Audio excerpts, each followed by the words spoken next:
নমস্কার বন্ধুরা, ফ্লেভার ফ্যান্টাসিয়ার নতুন একটি এপিসোড নিয়ে আবার হাজির হয়ে গেছি। বৈশাখ মাসের পূর্ণিমা তিথি বুদ্ধ পূর্ণিমা নামে পরিচিত। এই দিন জন্ম হয়েছিল গৌতম বুদ্ধের। এবছর পালিত হচ্ছে তার 2586তম জন্মজয়ন্তী। এটি বৌদ্ধ ক্যালেন্ডারের সবচেয়ে পবিত্র দিন। এই বিশেষ দিনে সর্বত্র গৌতম বুদ্ধের আরাধনা হয়।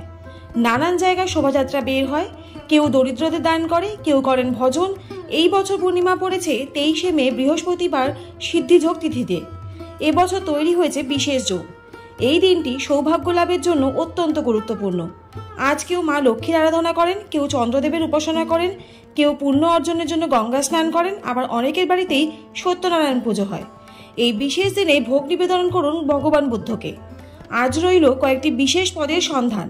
এই পদ গৌতম বুদ্ধকে নিবেদন করলে মিলবে তার কৃপা। তাহলে দেখে নিন কি কি ভোগ ভগবান বুদ্ধকে দেওয়া যাবে।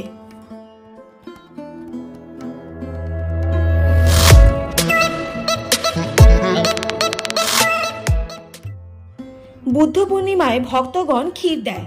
কিংবদন্তি অনুসারে সুজাতা নামে এক মহিলা একবার তার জন্মদিনে গৌতম বুদ্ধকে ক্ষীর দিয়েছিলেন এবং তখন থেকে এটি প্রচার হয়ে গেছে। বৌদ্ধরা এই ক্ষীর তৈরি করে এবং নিজেদের চেয়ে কম সৌভাগ্যবান ব্যক্তিদের এটি দিয়ে উদযাপন করে।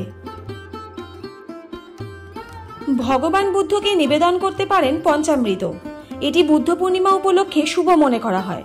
1 বাটি দুধে 1 চামচ ঘি, 2 চামচ চিনি, 1 বাটি দই এবং 1 চামচ মধু মেশান। ভালো করে মিশিয়ে নিন। এতে এলাচের গুঁড়ো দিন। পঞ্চ অমৃত দিয়ে তৈরি পঞ্চামৃত।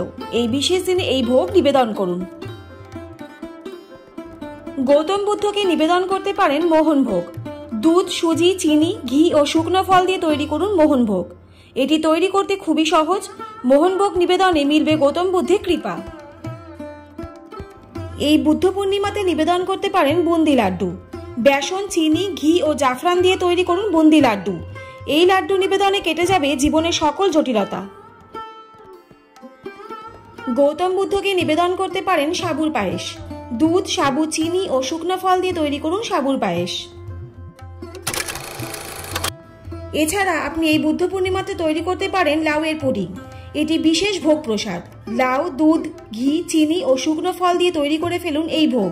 এই ভোগ নিবেদনে কৃপা মিলবে গৌতম বুদ্ধের। সুতরাং এই বুদ্ধ পূর্ণিমাতে আমরা আশা করি আপনাকে এই ভোগ বানানোর থেকে বিরত করবে না। তাহলে আজকের এপিসোডটা আপনাদের কেমন লাগলো অবশ্যই কমেন্ট করে জানাবেন। আর যদি ভালো লাগে তাহলে চ্যানেলটা please like, share and subscribe করতে ভুলবেন না। আর পাশে থাকা বেল আইকনটা অবশ্যই প্রেস করে দেবেন, যাতে এরকম নিত্য নতুন ইনফরমেটিভ ভিডিও আপনাদের কাছে সবার প্রথম চলে যায়। সবাই সুস্থ থাকুন, ভালো থাকুন। অনেক ধন্যবাদ পাশে থাকার জন্য। দেখা হচ্ছে নেক্সট কোনো এপিসোডে। ততক্ষণের জন্য টাটা।